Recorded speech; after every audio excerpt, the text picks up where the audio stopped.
Moreno Valley Unified School District Special Education staff, we wanted to welcome you back to the 2020-2021 school year. And wow, what a end of a year last year. And we're starting again with some exciting new things that we have not done before. So welcome back. For those of you that are new, welcome to Moreno Valley. As you can see on our first slide here, the focus of our district this year is focus forward.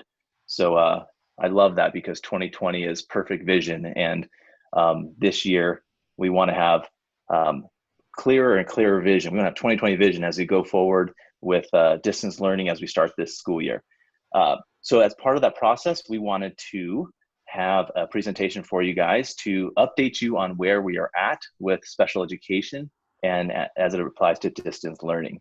So my name is Jason Ramirez. I'm the Executive Director for Special Education here in Moreno Valley, and I'm gonna have our team introduce themselves. Hi, I'm Shelley Crandall. I am Assistant Director. Welcome.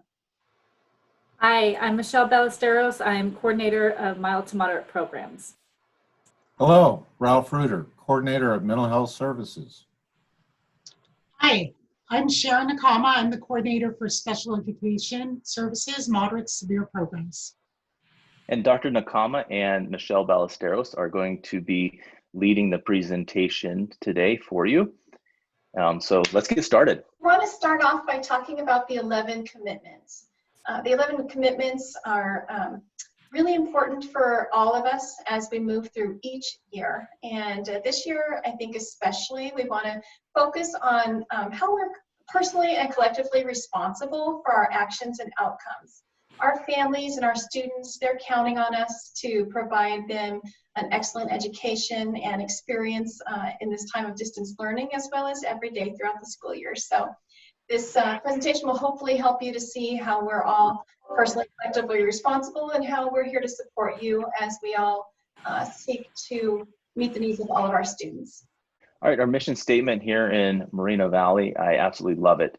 Moreno Valley School District the mission is to ensure all students graduate high school prepared to successfully enter into higher education and or pursue a viable career path.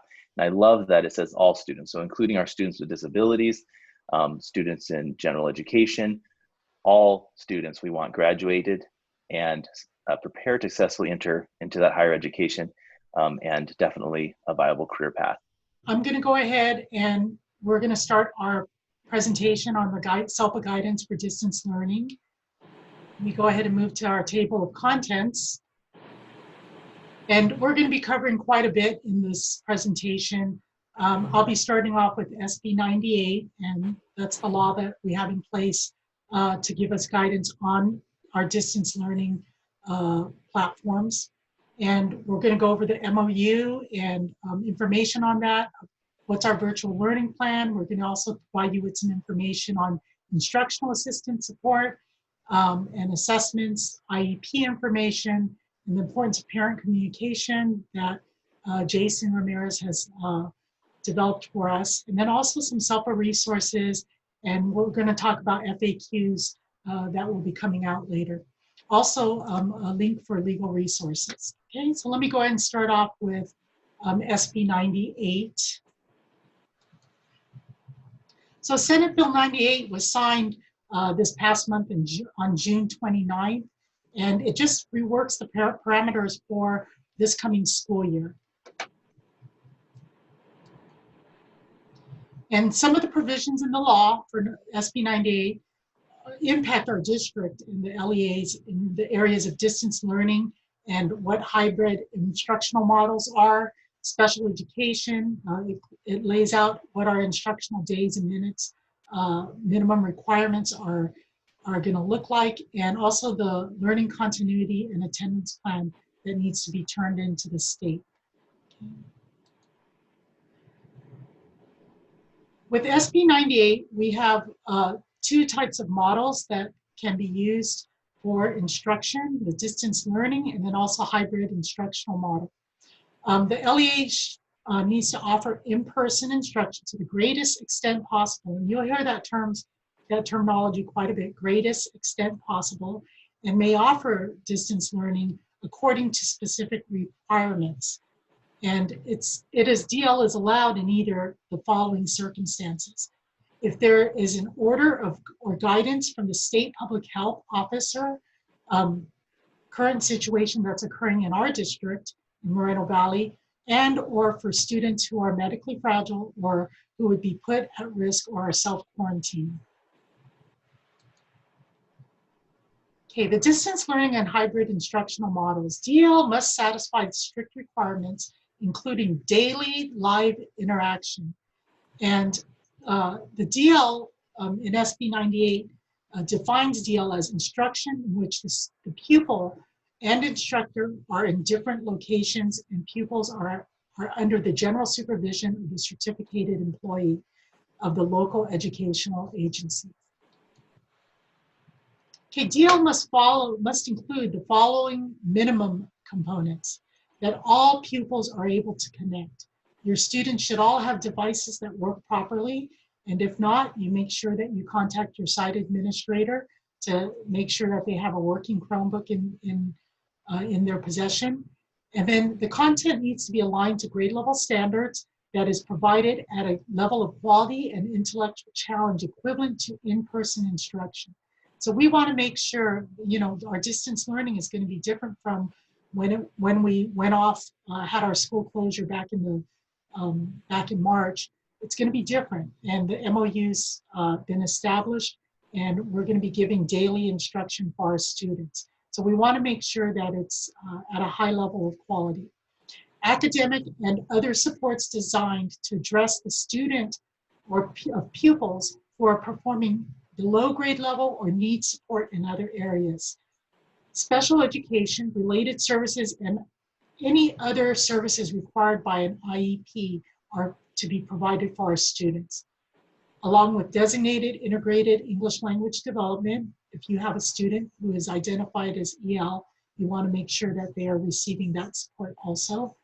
And then daily live interaction, which is going to be really important as we move forward, with certificated employees and peers for the purposes of instruction, progress monitoring, and maintaining school connectedness.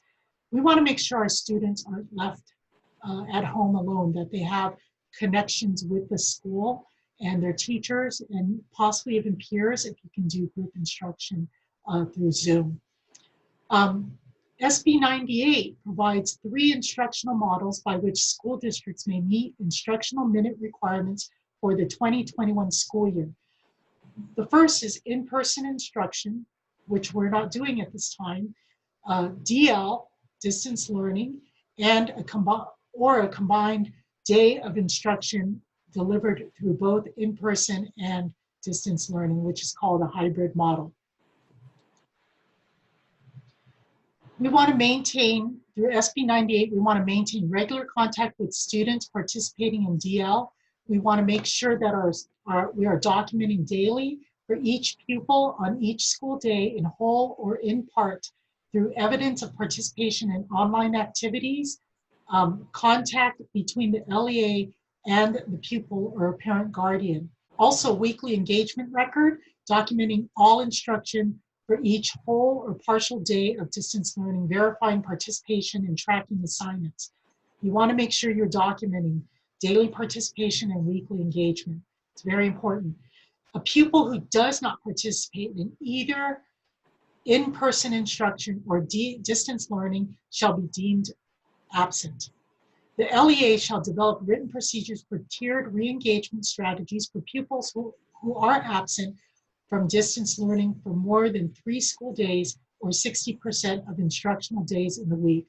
So you really want to make sure you're connecting with your students, and if not, that you're documenting and making an effort that you've reached out to the parents, whether it's weekly or daily, if you're able to get in touch with the parents and make sure that you're documenting that. Special education emergency conditions added to the IEPs. The LEA must meet a number of requirements, including 1, implementation of special education, related services, and any other services required by a pupil's IEP, with accommodations necessary to ensure that the IEP can be executed in a distance learning environment. A description of the means by which the IEP will be provided under emergency conditions, fire, flood, epidemics, in which instruction or services or both cannot be provided to the pupil either at the school or in person for more than 10 days. So the description shall include all of the following, and we're going to give you further information about this. The areas are special education and related services, supplementary aids and services, transition services, and ESY services. Special education emergency conditions added to the IEPs. We're going to want to describe the means by which special education and related services, supplementary aids and services, transition services, and ESY services will be provided under emergency circumstances. Further guidance is going to be provided to you later on in this presentation. This information is put in the notes section of the IEP, and do not add emergency services on the service page. Note page verbiage is here as a link, and I'm going to go ahead and click on here so that you can see this. And this information will be something that will be added into the IEP.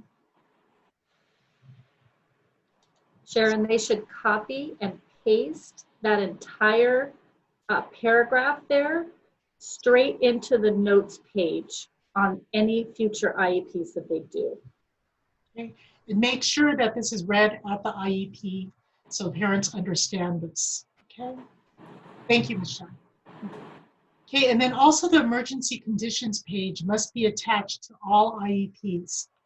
And this is something as a team that you would do in regards to making sure that it's addressed as a team in regards to the areas as stated earlier: specialized academic instruction, the SAI services, related services, transition services, extended school year, and the supplementary aids and services.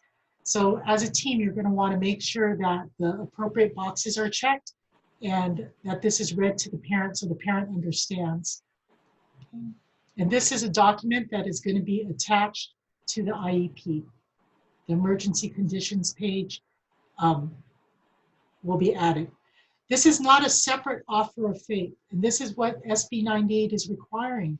So you need to make sure that that page is attached along with including the notes page cut and pasted into the IEP. The IEP services are to be implemented to the greatest extent practicable and through a flexible delivery model such as online learning, which we are going to be doing in our district. So when to add emergency conditions to the IEP? We're adding them at initial IEPs and the next regularly scheduled revision of an individualized education program that has not already met the requirements. At the annual, the triannual, and amendments. Amendments should not be held solely to add emergency condition verbiage to the notes page. So SB 98 is saying the emergency conditions need to be added to the notes. That needs to be discussed and stated, but you don't have to hold an amendment for every single student when school starts. But as the annuals and tries come about and they're due, then you go ahead and add it onto the notes page. Okay. And I'm going to turn it over to Michelle now, and she's going to talk about the MOU. So we are going to put a little bit of information into this presentation to the MOU. However, the link is there, and I'm sure that you already have the opportunity to review it. So we'll go ahead and go on to the next slide. So the MOU reads that all students shall receive live, daily, synchronous interaction with the teacher and asynchronous instruction. Assignments that are can be offline work and content 5 days per week through distance learning.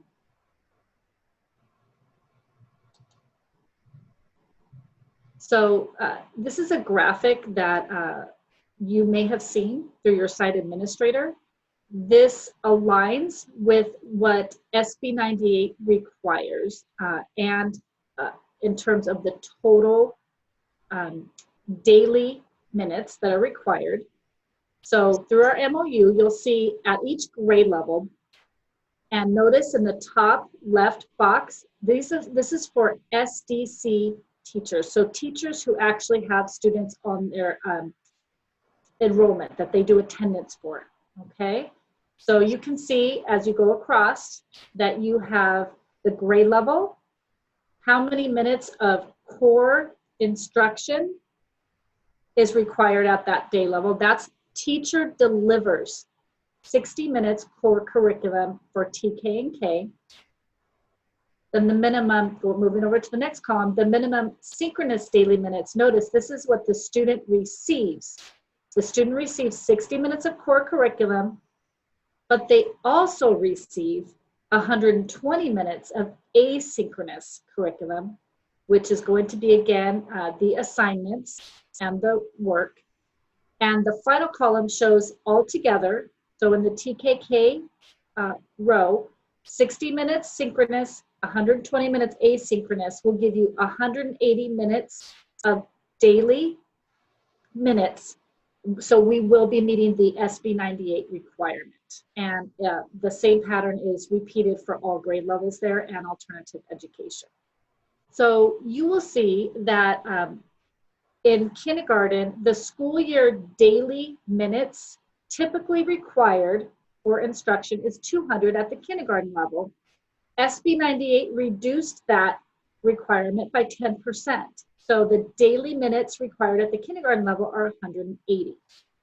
So that's a 10% decrease. And you'll see the note over to the right of the table, RSP services will be adjusted in proportion to required daily minutes. So if you have a kindergartner receiving RSP services, the decrease that will show in the student's virtual learning plan will be a 10% decrease in their daily minutes. And you can see first to third, their decrease in RSP will be 17.6. Fourth to eighth grade will have a 20% decrease, and ninth to 12th graders will have a 33.33% decrease in their RSP services.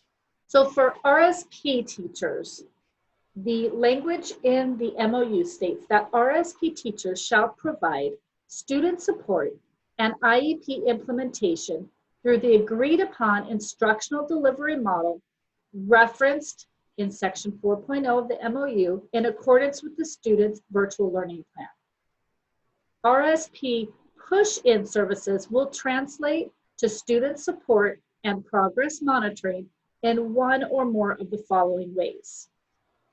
It might be a student's general education class, a push-in for support. Could be a separate environment or pull out to the extent feasible outside of general education instruction, individual sessions or small group. Please be aware that the pullout may not take place during the student's core instruction with their general education teacher. In terms of related service providers, the MOU language states, related special education service providers shall provide related services based on the student's IEP goals for the amount of minutes and sessions indicated in the IEP through the agreed upon instructional delivery model referenced in section 4.0 in accordance with the student's virtual learning plan.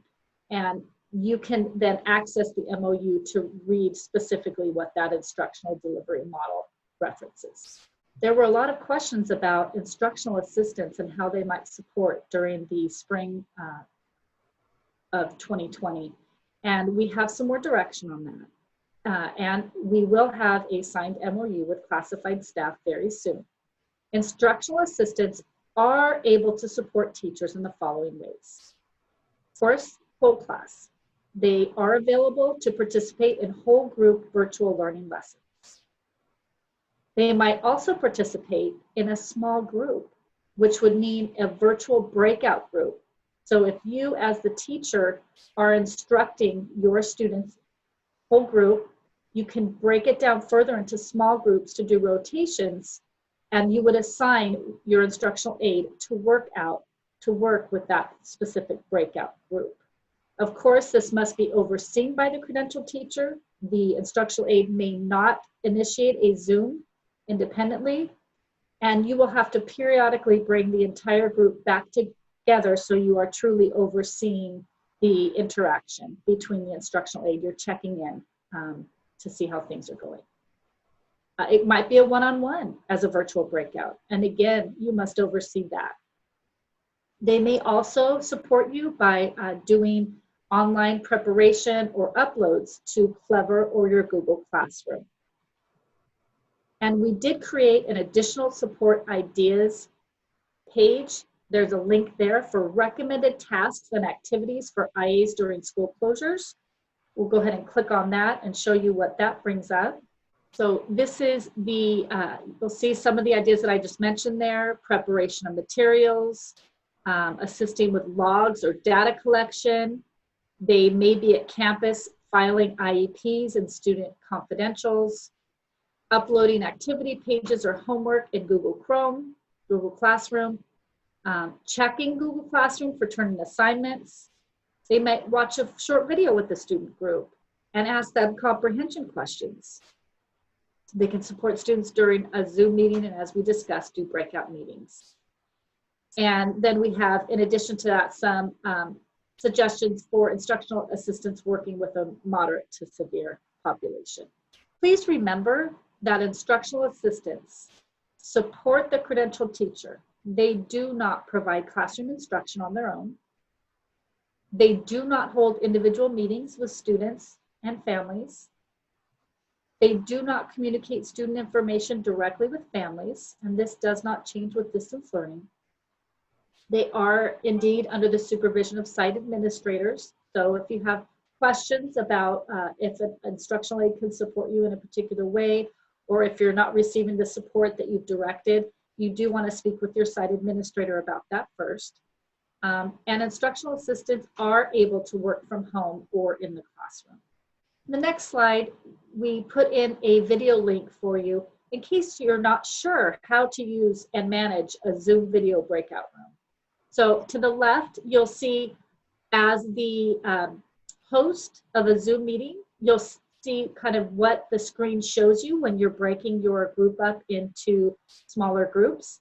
And again, the link there will take you, we're not going to watch it now, but it will take you to a YouTube video that describes specifically how to use Zoom breakout rooms should you need that information. And I'm going to pass it back to Sharon, Dr. Sharon Nakama. Okay, thank you, Michelle. I'm going to go ahead and go over assessments now. As stated in the MOU that was developed on August 3rd, just recently, it states that special education assessments shall continue to be administered on district-approved virtual platform to the extent possible, including but not limited to file reviews, observations, rating scales, questionnaires, interviews, and any standardized assessments that can be administered virtually while still adhering to testing manufacturer protocols and guidelines. In the event the district is authorized by state and/or county officials to conduct in-person assessments, the parties shall reconvene to discuss an amendment to this agreement. Okay. And that's stated in the MOU. The SELPA will provide sample letters for you to send home to parents regarding assessments. And for triennial assessments, you can either do the file review, and we have here the two links that are for the file review information and template, along with the related services report template. So you can click on those, and that has the information that you've already been using for those of you who have done triennials doing a file review. Also, the district or parent believes, if the district or parent believes assessment is required, then parent will be provided with options to assess virtually or wait until school resumes. The pros and cons of this will be explained in the letter home to parents. And if parent does not return the form indicating their preference, we must send an assessment plan proposing virtual assessment on the other line of the assessment plan. Once consent is obtained by the parent, we're going to assess virtually to the extent possible and develop an IEP based on the information we have known as like the snapshot rule. So this is the rule that instructs the courts to judge the appropriateness of the determination on the basis of the information reasonably available to the parties at the time of the IEP meeting. Further assessment can be conducted when school resumes if it's required. For initial assessment requests, the letter and process will be similar to option 2, referencing that it is an initial rather than a triennial assessment. Triennial IEP, pardon me. Okay, and virtual assessment should be a combination of standardized assessments that can be administered virtually while still adhering to the testing manufacturer protocols and guidelines, including work samples, any data collected, record reviews, rating scales, virtual observation or observations, and interviews. And you're going to want to, who knows the child the best? The parents, the teacher, related service providers you're going to want to interview, questionnaires or surveys, and develop the IEP based on the information that we have. Work your best to try to find alternative ways to find information using the snapshot rule, and find creative ways to gather information. Okay, and a sample validity statement for standardized assessments, because I'm sure some of you may have concerns about that. But remember, this assessment tool was normed under conditions that did not include, and you're going to want to list conditions such as virtual administration, student at home, parent was present, because sometimes you may want to, when during the regular school year, we would want to assess without the parent present. Under this condition, the parent might have been present, so you're going to want to list that. As such, I used additional measures such as, and you're going to list them, observations, interviews, and or additional testing instruments to ensure the validity of the results. And we want to make sure that we're not going to say that the assessment is not valid because, okay, and further information will be provided for you regarding this. And Sharon, that sample validity statement for standardized assessment should be embedded into the notes page and or the assessment report. Thank you, Michelle. And I'm going to turn it over to Michelle now to go over the IEP information. Thank you, Sharon. So let's delve into information regarding IEPs. Coming directly from the MOU, the language states that IEP meetings and scheduling shall continue and will be held virtually to the extent possible. All IEPs shall be scheduled and conducted during the workday. IEP team meetings shall take place in addition to the requirements of distance learning. So office hours, lesson delivery, and student support. All required IEP team members must participate and sign electronically. So we do want you to know that IEP and assessment timelines have not been addressed by federal or state guidance, SB 98, or the governor's orders on July 27th, 2020. As a result, state and federal mandated timelines for initials, annuals, and triennials need to be adhered to. We can no longer open and close an IEP and state that we were unable to collect current data due to school closures. So please collect present levels to the best extent possible via virtual platforms so all IEPs can be completed.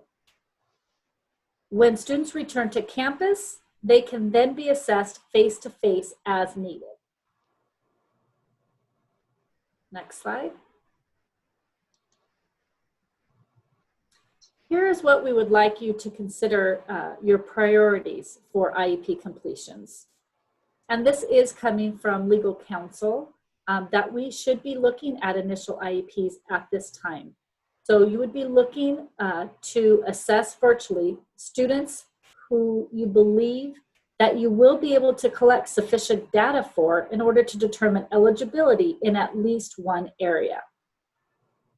That would be your top priority because these are students who have a need that are not yet receiving any type of support services. Your second priority would be IEPs that are determined to be high priority by the school site. Next would be annuals and triennials that are already past due. And as you know, last trimester, we had to open and close many IEPs in order to preserve the date. So those are, even though the date hasn't been preserved, we do need to go back now and look at those IEPs. Remember, you will not get an alert in SACE that you have an IEP past due for that student because at part one had taken place already. So I want to underscore this. Each case manager will need to go back and review the notes from each student's last IEP on their caseload to determine if the IEP was opened and closed to preserve the date. I'm going to say that one more time. Make sure you go back for each student on your caseload. You review the notes from the latest IEP to determine if the IEP was open and closed to preserve the date. And those will need to be completed at this time. So annuals and triennials, as they become due, are of course going to fall in line after those past due ones. We do realize that this will require organization and advanced planning. So we're asking you to please work together with your administrator and your site team to build a calendar of IEPs. Reach out to your program specialist if you need additional support. You can still open and close an IEP to preserve the date if you are up against an IEP deadline and the parent does not show. And this is information that was shared last year in our special education newsletter, but we wanted to go ahead and reiterate it here, that if you have made multiple attempts to reach the parent, you can open and close the IEP to preserve the date. That date then becomes the official date of the IEP, and additional meetings will be continuations until it is completed.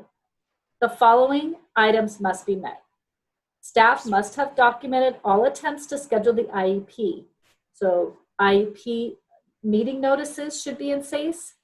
Phone calls, emails, face-to-face conversations should be documented in the student record on SACE.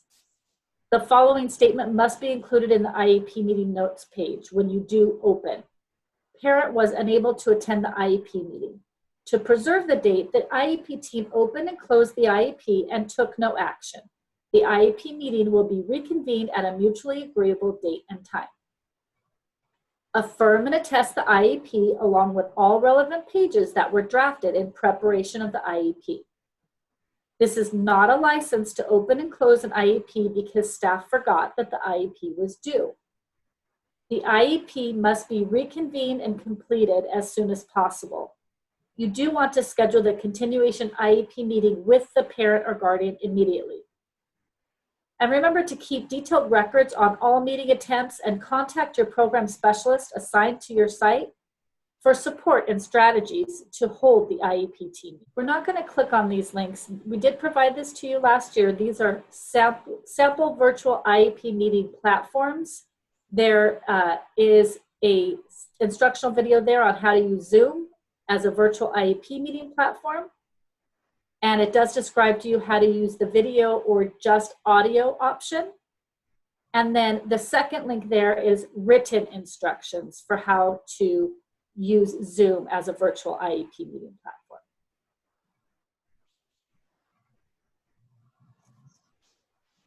Okay, so official IEP records. There, if you remember, between the beginning of school closures, which started on March 16th, through the end of the summer, IEPs, the electronic IEP on SACE was considered our official record.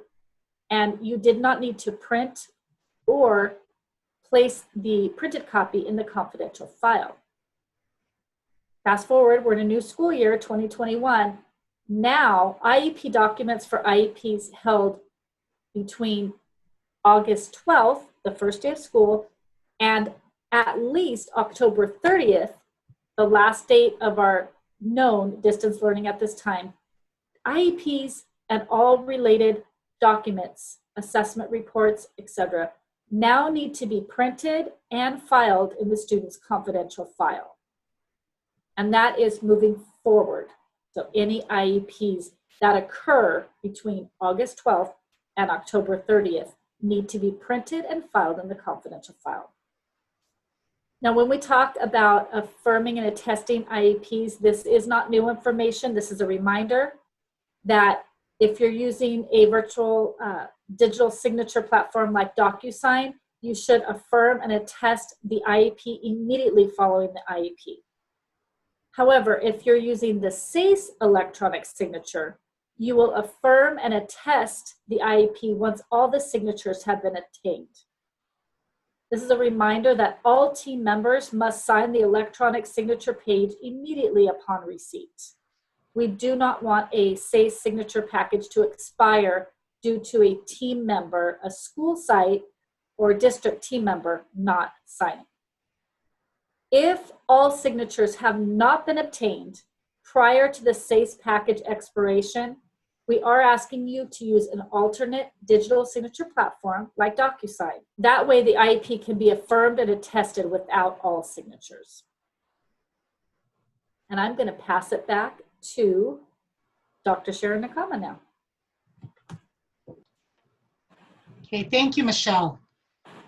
I'm going to go ahead and review electronic signatures. Since we can't meet in person, we have flexibility on the methods of gaining parent consent and participant signatures. IEPs can be signed in a variety of ways. So you can scan an email or print an email and mail the IEP to the parent. Sometimes parents may request that. You can take a picture and text it to the parent and have them print it up and send it back to you. SELPA recommends utilizing the SACE electronic signature platform. Okay, and then we have a link there for that. Other electronic signature platforms might be Adobe and DocuSign. I personally prefer DocuSign. It's very simple. But if you are using an e-sign platform, such as DocuSign or Adobe, which creates a PDF, the entire IEP, including consent page, needs to be uploaded, the entire IEP documents into SACE. So if only a consent page is collected, please upload that document too. Continue to upload all reports and pertinent documents. During the process, SACE electronic signature will have a space for inputting cell phone numbers for meeting participants. This is not required. Leave the cell phone space blank.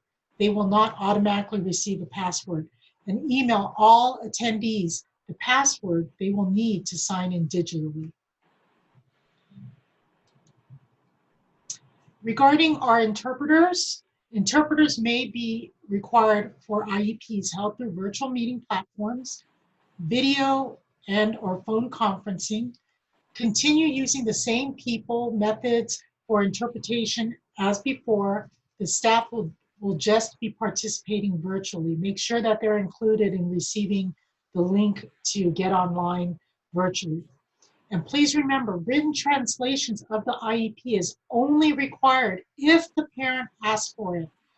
Every IEP for which oral interpretation is used does not necessarily result in the need for written translation. And there's information here that you can share with the translators at your site, okay? Okay, and coming soon is parent letter number 2. Here's a copy of parent letter number 1 that was sent home to parents. And then this parent letter number 2 will be coming out pretty soon too.